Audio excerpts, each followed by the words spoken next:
Hi everyone, welcome back to my channel. Today we're gonna get started making my banana split no-bake cheesecake. So first off, we're gonna go ahead and take a package of our graham crackers, and we're just pretty much gonna pulverize these things. You can also use a plastic bag and roll them out. You could also add cinnamon, but the graham crackers that I have actually have the cinnamon on them, as you see here. So go ahead and place those into your blender or your bag, and we're going to go ahead and crush those down into fine pieces. If I can get it to work, huh? Alright, so it's a ninja. If you have a ninja, you know the struggles. You have to line it up perfectly or it will not come on. Alright, so everything is perfectly lined. We have it on, and we're just going to go ahead and crush those down into fine crumbs. Once you have it finely crushed, just go ahead and take it out. Alright, let's see what else we're adding. The other ingredients are going to be, of course, bananas, strawberries, crushed pineapples that have been drained, cherries, whipped topping, and 2 packages of cream cheese. And then we're going to drizzle a little chocolate on top. Now we're going to add a little bit of sugar to the graham crackers. And then we'll add, I think this is about a half a stick of butter that I've melted, and just mix away and combine it all.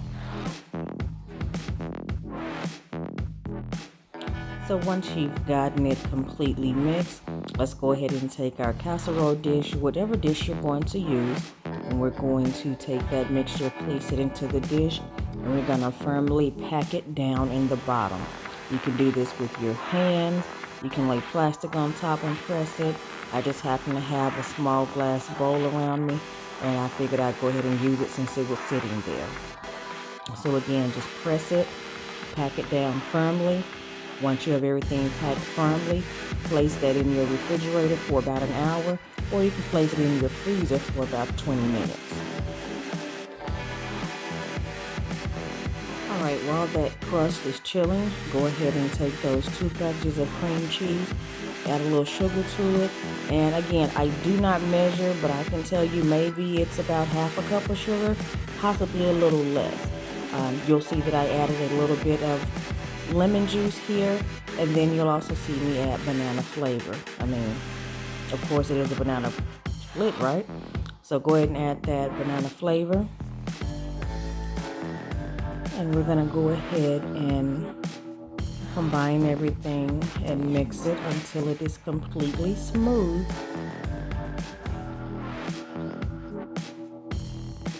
Oh, make sure your cream cheese is at room temperature. If it's not at room temperature, you will not get the smooth, creamy consistency that I have here. Now, once again, no measurements, I'm sorry, but I am going to put several dollops of whipped cream in here. You can make your own whipped cream. All you need is heavy cream, whip it really well, add a little sugar. For this one, it's just a really quick to-do recipe, so I'm just going to add it and mix it completely. Make sure there are no streaks and it's well combined.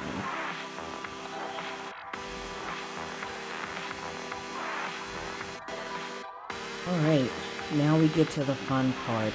You're going to go ahead and take out the crust that you had filling. We're going to take that cream cheese mixture, place it on top of the crust, and you want to smooth this out as evenly as possible all the way to the edges. Like I said, you want to make sure it's as even as you can get, just so that, you know, pretty much you just want to have a flat surface. That's all we're looking for, and completely cover your crust. Once you have covered the crust, we're going to take a banana. This banana is perfectly ripened. It may have just a little bit of green on it, as you can see there. But the reason for that is because it will not turn as fast as the other bananas. Now you can slice this ahead of time, but I chose to prevent oxidation, of course, to just go ahead and slice it right on top. Even when I make my banana pudding, this is exactly how I slice my bananas. And you simply want to arrange them. You can add more if you would like, or you can add less. But we're simply going to arrange them and make sure we completely cover it. I know someone is saying, why haven't you added a little bit of lemon juice to prevent the browning and oxidizing? Well, this is the reason why. Because the acidity in the lemon juice is the same as the acidity in the pineapple. So that's why it's very important that the pineapple is the very next thing that you put in on top of your bananas. Because again, it will prevent it and help to prevent it, I will say, help to prevent it from browning and oxidizing. It will last just a little longer. You don't want it in there for days at a time, but it will last a little longer. Then you have your strawberries that you're simply going to slice up. And again, I could have done this ahead of time, but I was making a lasagna, so this is how I'm doing it for the video. And I'm just going to take slices of the strawberry and do it the same way I did with the bananas and lay it all across the top, covering as much of that surface as I can. No need to be cute. Nobody's going to see this layer. We're just going to kind of pack them on there. Like I said, I just want to make sure every bite has banana, strawberry, pineapple, cherry, cream, crust.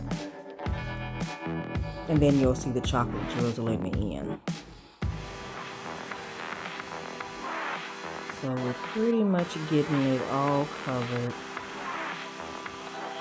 Make sure that you have also washed your strawberries because they come from the ground. I mean, you want to make sure they're clean. So I've gotten them all there. Those little end pieces, not going to throw those away. Just throw them in there. Fill in the gaps. And we're back to the whipped topping. Throw you a couple of dollops on there. And the same thing you did with the other layer. Spread it out real good. Get it all the way to the edges. Completely cover that fruit. And I tell you, this is so good. You won't even want the one with the ice cream anymore. You should really try it. Matter of fact, leave a comment. Let me know if you do try it. All right. Let's get to putting that chocolate on top.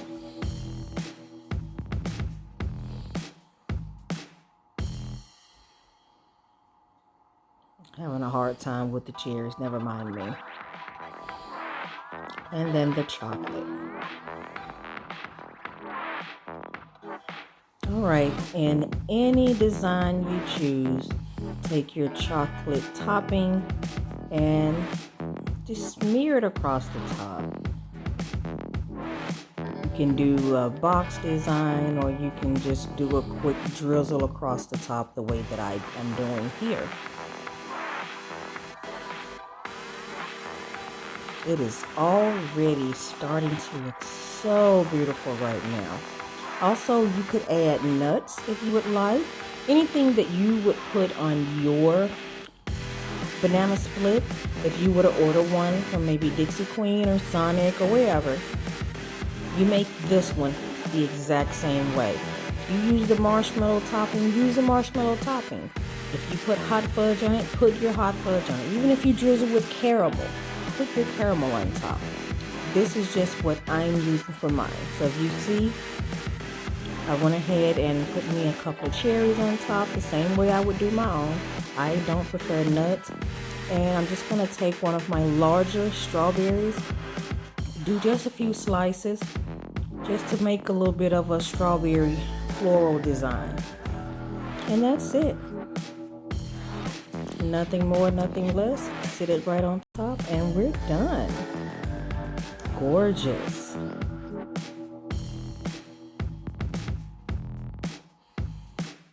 If you like this recipe and any others, don't forget to like, share, and subscribe.